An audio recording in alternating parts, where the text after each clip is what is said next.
जीत ले हम सारी दुनिया। बीच हमें आज बोने दो, रोज उसे थोड़ा बढ़ने दो।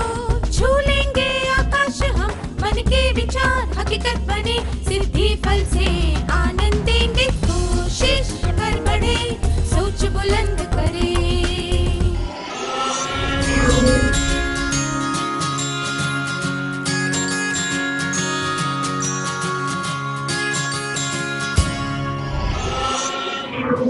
नमस्ते छात्रों, आप सबको यहां फिर से देखकर खुशी हुई।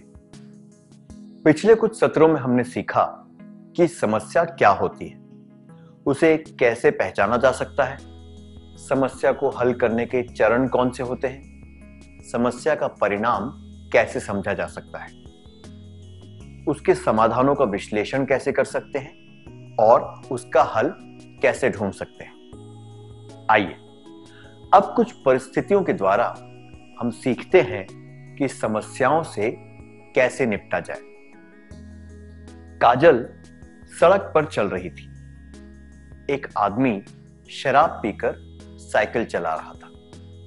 उसका संतुलन बिगड़ गया और वो काजल से टकराकर नीचे गिर गया। लड़खड़ाते हुए उसने खड़े होने की कोशिश की और वो काजल को भला बुरा कहने लगा। अगर आप काजल की जगह होते तो आप क्या करते? 1. उस शराबी के साथ झगड़ा करने लग जाते। 2. उस शराबी से माफी मांगते। 3.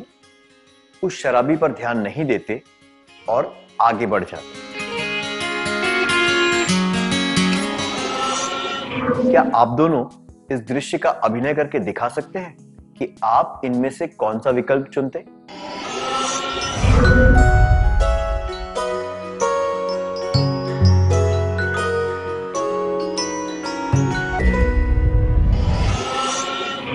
बढ़िया अभिनय किया, धन्यवाद।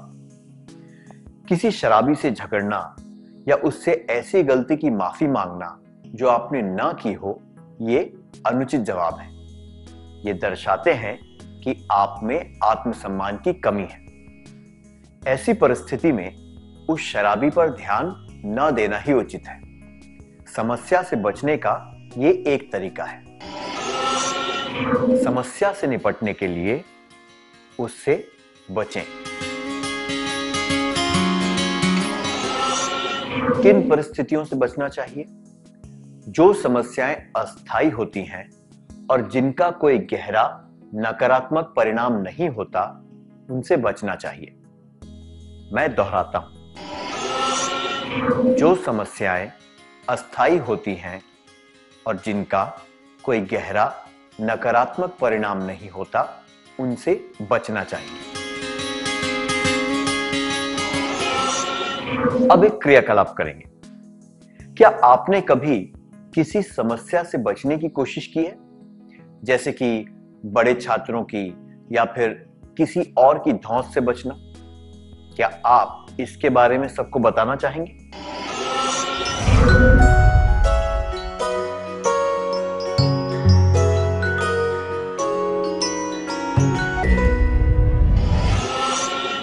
धन्यवाद। कभी कभी धौंस जमाने वाले लोग हमारे लिए समस्याएं खड़ी कर देते हैं। कई बार शराब पिए हुए लोग परेशान करते हैं। कभी ऐसा भी हो सकता है कि आपने कुछ ना किया हो, फिर भी कोई ताकतवर व्यक्ति आपको सताने लगे। ऐसे लोगों से झगड़ने की जगह उन पर ध्यान ना देना ही बेहतर होता है। हमने देखा कि समस्या से बचने का एक तरीका है उस पर ध्यान न देना। आइए अब अगला तरीका देखते हैं। विनोद और उसकी बहन कोकिला अपने पसंदीदा कलाकार की फिल्म देखना चाहते हैं। वे सिनेमा हॉल गए तो उन्हें पता चला कि सारी टिकटें बिक चुकी हैं। विनोद उसी दिन फिल्म देखना चाहता था, तो उसने यह सुझाव दिया कि टिकटें ब्लैक में खरीद लें। कोकिला का मानना है कि ब्लैक में टिकटें खरीदना गैर कानूनी है, इसलिए ये नहीं करना चाहिए। अगर आप कोकिला की जगह होते तो आप क्या करते? कहते कि अपने पसंदीदा कलाकार की फिल्म देखने के लिए ब्लैक में टिकट खरीद सकते हैं।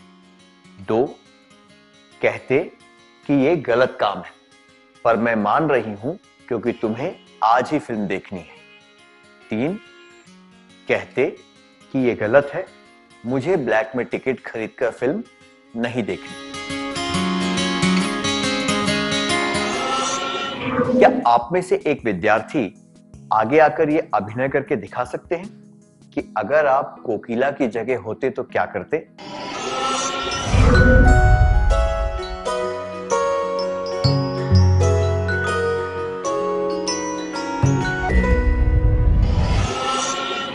धन्यवाद।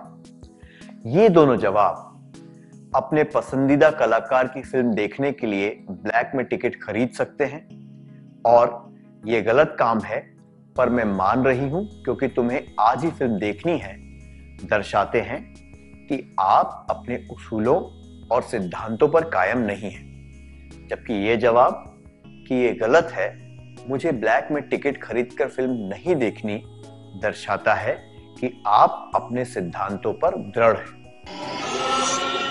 समस्या से निपटने के लिए दृढ़ रहना चाहिए। हमें दृढ़ कब रहना चाहिए? जब समस्याएं सिद्धांतों से जुड़ी हुई हों, तब हमें दृढ़ रहना चाहिए। मैं दोहराता हूं, जब समस्याएं सिद्धांतों से जुड़ी हुई हों, तब हमें दृढ़ रहना चाहिए। अब एक और क्रियाकलाप का समय है। जब किसी दोस्त या रिश्तेदार ने आपको अपने सिद्धांतों के विरुद्ध जाने को कहा, तब क्या आप दृढ़ रहे थे?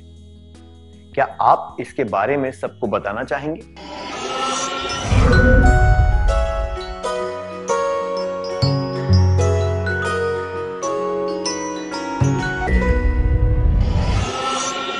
अपने अनुभव के बारे में बताने के लिए धन्यवाद।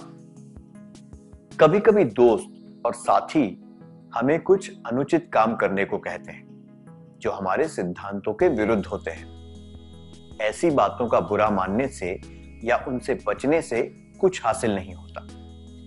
ऐसी परिस्थितियों को संभालने का सबसे उचित तरीका है अपने सिद्धांतों पर दृढ़ रहना।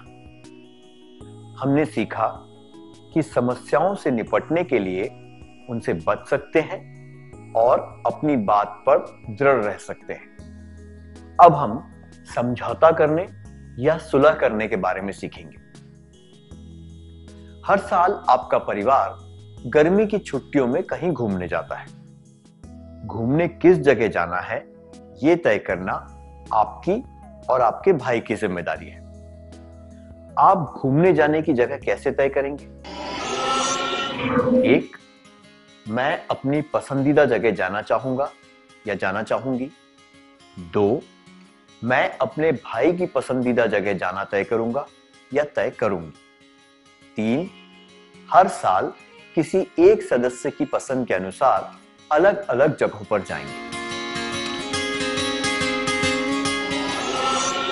क्या आप दोनों इस परिस्थिति का अभिनय करते हुए इसके बारे में एक निर्णय ले सकते हैं?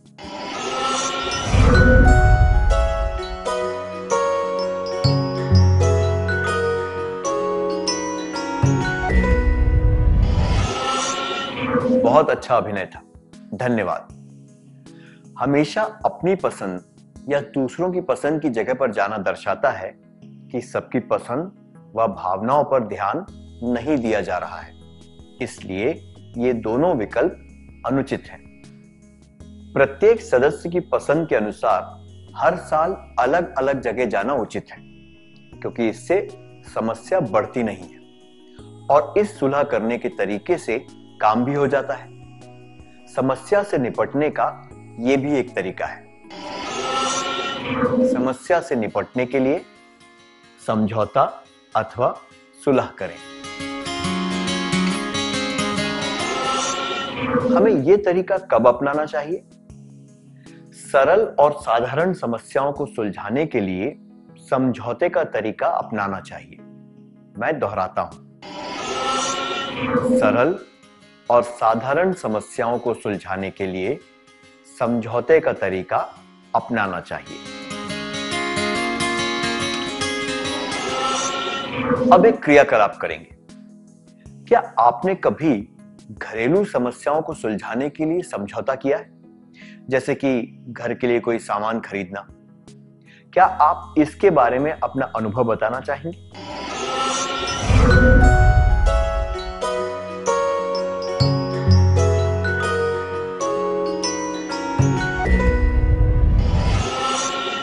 क्या पहनना है, खाने में क्या खाना है, कौन सा चैनल देखना है, पिकनिक के लिए कहां जाना है, इन बातों का निर्णय लेने के लिए समझौता ही सबसे उचित तरीका है।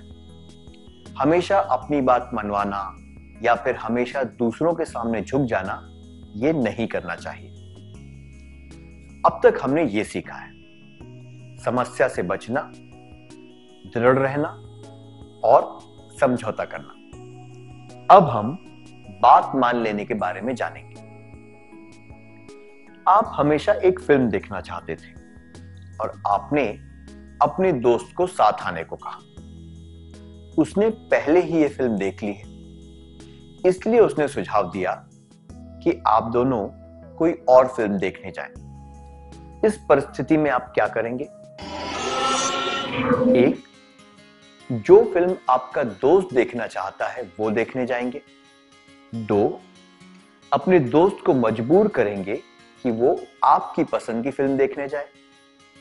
तीन, उसे कहेंगे अगर तुम्हारी पसंद की फिल्म देखेंगे तो पैसे तुम्हें देने होंगे। आप कौन सा विकल्प चुनेंगे? क्या आप में से एक विद्यार्थी आगे आकर इसका अभिनय करके दिखा सकते हैं?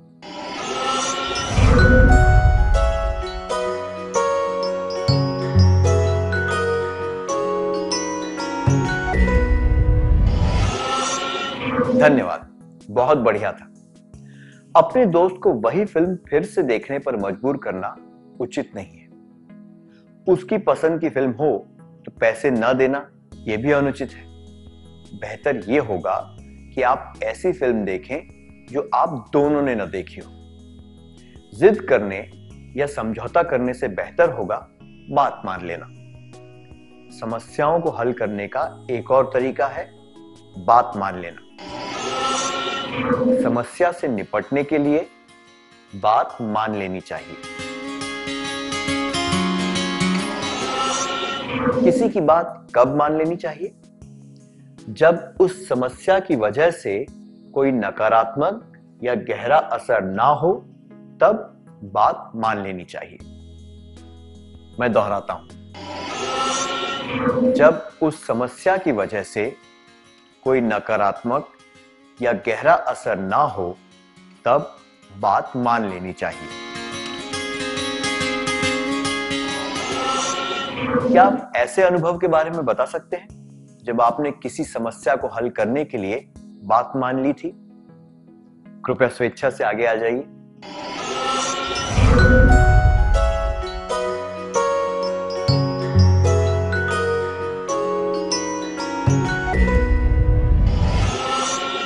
धन्यवाद। कभी कभी आपके दोस्त चाहते हैं कि आप उनकी पसंद के रंग के कपड़े पहने।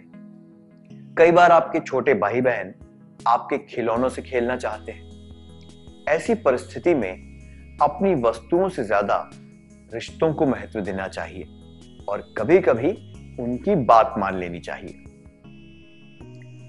अब तक हमने सीखा कि समस्या को हल करने के तरीके हैं समस्या से बचना, दृढ़ रहना, समझौता करना और बात मान लेना। आप अपनी बहन के साथ घर पर अकेले हैं। अचानक आपके घर मेहमान आ गए। लंबे सफर के बाद वे बहुत थके हुए हैं। दुर्भाग्यवश आपके पास घर पर कुछ नहीं है जो आप उन्हें खाने के लिए दे सके। आपको मेहमानों का ध्यान रखना है, उनसे बातें करनी है और खाने का सामान भी लेने जाना है। इस परिस्थिति में आप क्या करेंगे? एक, मेहमानों को घर पर इंतजार करने देंगे और आप दोनों दुकान पर जाएंगे। 2, आप दोनों मेहमानों से बातें करने बैठ जाएंगे। 3, आप में से एक व्यक्ति दुकान जाएगा और एक मेहमानों से बातें करेगा। क्या कुछ विद्यार्थी आगे आकर इस दृश्य का अभिनय करके दिखा सकते हैं?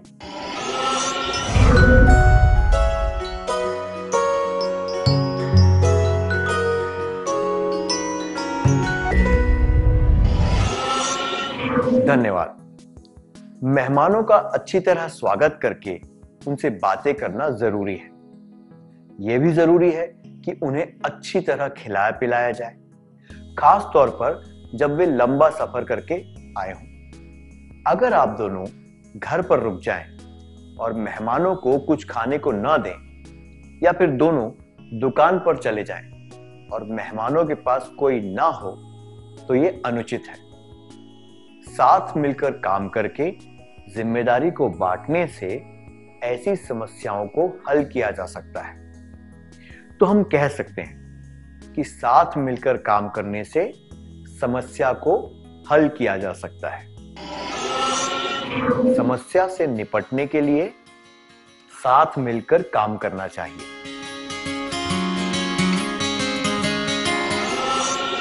इस तरीके का प्रयोग किन परिस्थितियों में करना चाहिए? जब समय की कमी हो तब साथ मिलकर समस्या को हल करना चाहिए। मैं दोहराता हूं, जब समय की कमी हो तब साथ मिलकर समस्या को हल करना चाहिए। अब एक क्रियाकलाप करेंगे। आपने कुछ परिस्थितियों में, जैसे स्कूल के वार्षिक उत्सव के लिए या फिर घर बदलते समय, साथ मिलकर काम किया होगा। क्या आप सबको अपने अनुभव के बारे में बताना चाहेंगे?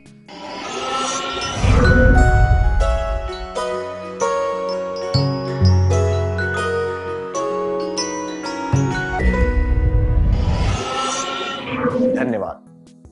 साथ मिलकर काम करना ऐसी परिस्थितियों में काम आता है, जैसे कि सामूहिक उत्सव, कम समय में घर की सफाई, किसी समारोह का आयोजन। अब तक हमने समस्याओं से निपटने के 5 तरीके देखे। समस्याओं से निपटने के तरीके: 1, समस्या से बचना। 2, दृढ़ रहना। 3, समझौता करना। 4, बात मान लेना। 5, साथ मिलकर काम करना। रिश्तों से संबंधित समस्याओं को हल करने के लिए हम इन 5 तरीकों का प्रयोग कर सकते हैं, ताकि हमारी भावनाओं और सिद्धांतों को ठेस ना पहुंचे। तो परिस्थिति को ध्यान में रखते हुए हमें इनमें से किसी भी एक तरीके को अपनाना चाहिए और अपनी समस्या को हल करना चाहिए। अब एक और क्रियाकलाप करेंगे। आपको स्क्रीन पर एक तरफ कुछ परिस्थितियां दिखाई जाएंगी और दूसरी तरफ उनसे निपटने का तरीका दिया जाएगा, पर इनके जोड़े सही नहीं हैं। क्या आप इनके सही जोड़े बना सकते हैं? परिस्थितियां, समस्या को हल करने का तरीका। कल वार्षिकोत्सव है, इसलिए मंच की सजावट करनी है। भाई को मेले में जाना है। आपको फिल्म देखने जाना है। दोस्त आपके साथ नदी किनारे जाना चाहते हैं, पर माता पिता से ये कहने वाले हैं कि स्कूल में एक विशेष क्लास के लिए जा रहे हैं। बात मान लेना, साथ मिलकर काम करना, समस्या से बचना।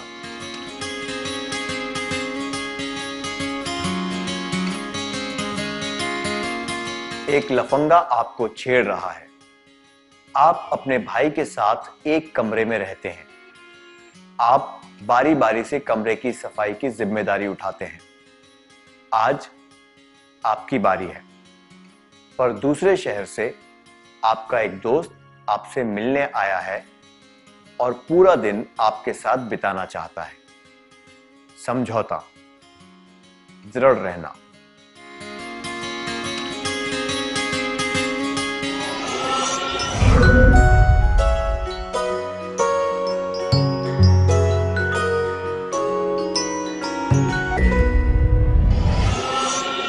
क्या आपने समस्याओं और उनको सुलझाने के तरीकों के सही जोड़े बना लिए? चलिए हम सही जवाब देखते हैं। परिस्थितियां, समस्या को हल करने का तरीका। कल वार्षिकोत्सव है, इसलिए मंच की सजावट करनी है। साथ मिलकर काम करना।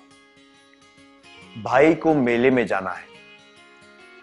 आपको फिल्म देखने जाना है। बात मान लेना।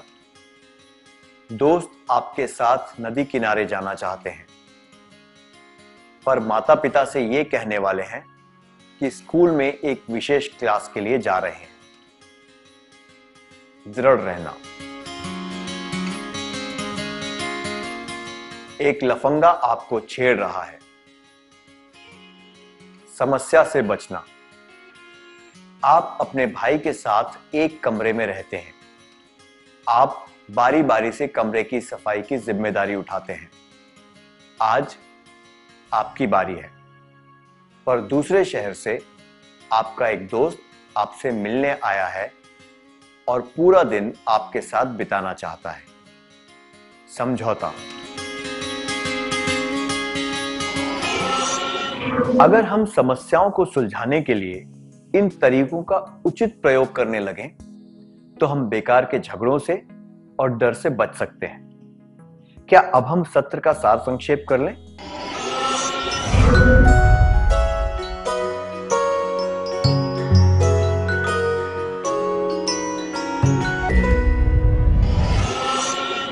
समस्याओं से निपटने के तरीके।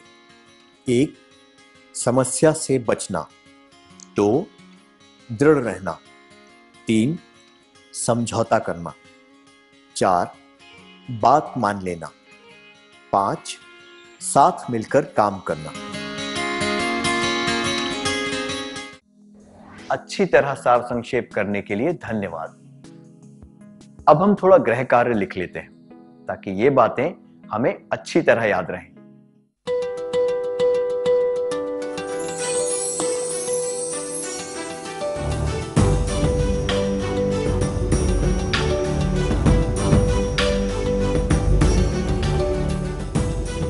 प्रश्न 1। आप एक नए स्कूल में गए। आप नए दोस्त बना रहे हैं। आप दोस्तों के एक समूह से मिले। उन्हें तंबाकू वाला गुटखा चबाने की आदत है और उन्होंने आपको भी गुटखा दिया। आपने गुटखा लेने से मना कर दिया, पर उन्होंने आप पर दबाव डालते हुए एक बार गुटखा चबाने को कहा। अब आप क्या करेंगे? जवाब। 1. मैं एक अच्छा बहाना बनाऊंगी और धीरे धीरे उनसे दूर रहने लगूंगी। 2. मैं तंबाकू वाला गुटखा चबाना शुरू कर दूंगी। 3. मैं उन्हें सुधारने की कोशिश करूंगा। प्रश्न 2। आप और आपकी बहन को साइकिल चलाना पसंद है और आप दोनों अच्छी तरह साइकिल चला लेते हैं। आप साथ में स्कूल जाते हैं। आपके माता पिता ने एक साइकिल खरीदी है ताकि आप आसानी से स्कूल जा सकें। इस परिस्थिति में आप क्या करेंगे? जवाब। 1. मैं हमेशा उसे साइकिल चलाने दूंगा। 2. हम बारी बारी से साइकिल चलाएंगे। 3. मैं कहूंगी तुम छोटी हो, इसलिए रोज मैं ही साइकिल चलाऊंगा।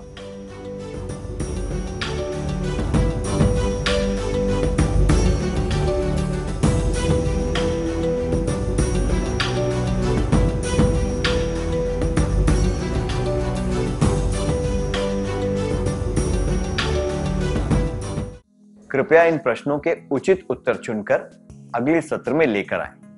तब तक के लिए अलविदा।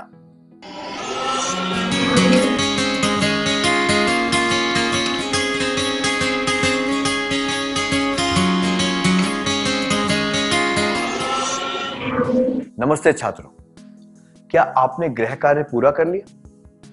क्या हम उत्तर जांच लें?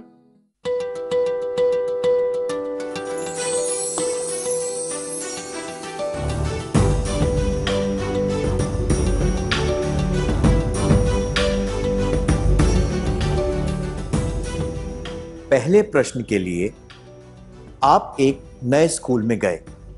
आप नए दोस्त बना रहे हैं। आप दोस्तों के एक समूह से मिले। उन्हें तंबाकू वाला गुटखा चबाने की आदत है और उन्होंने आपको भी गुटखा दिया। आपने गुटखा लेने से मना कर दिया, पर उन्होंने आप पर दबाव डालते हुए एक बार गुटखा चबाने को कहा। अब आप क्या करेंगे? ये जवाब, मैं तंबाकू वाला गुटखा चबाना शुरू कर दूंगा, अनुचित है, क्योंकि गुटखा चबाना हानिकारक होता है और इसकी लत भी लग सकती है। अपने दोस्तों को खुश करने के लिए ऐसा करना बहुत खतरनाक साबित हो सकता है। ये जवाब, मैं उन्हें सुधारने की कोशिश करूंगी, अनुचित है। जिन लोगों को आप ठीक से नहीं जानते, उनका व्यवहार बदलना संभव नहीं है। ये जवाब, मैं एक अच्छा बहाना बनाऊंगा और धीरे धीरे उनसे दूर रहने लगूंगी, उचित है। ये दर्शाता है कि आप सोच समझकर किसी कठिन समस्या से बाहर निकलना जानते हैं और आपको ये भी पता है कि ऐसा करने से भविष्य में आपको गंभीर परेशानियां हो सकती हैं। आपका जवाब क्या है?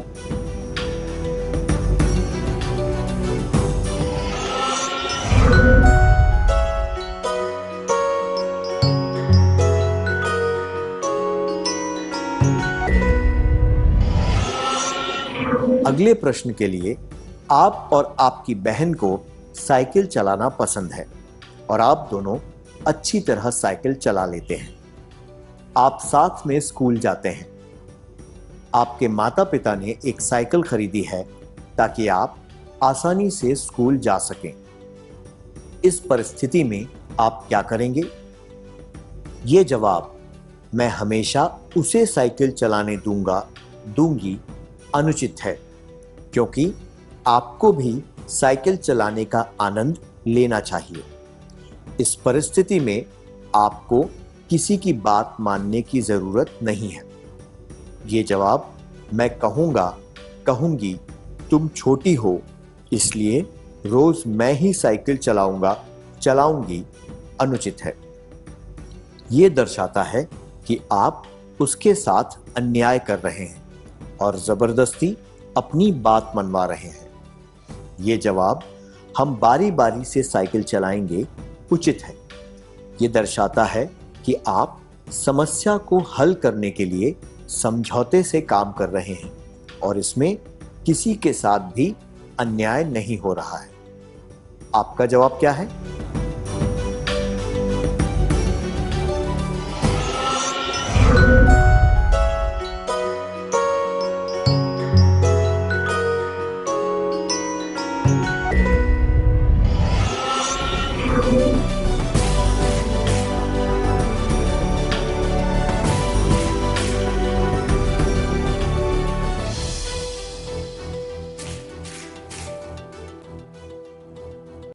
क्या हम अगला सत्र शुरू करें?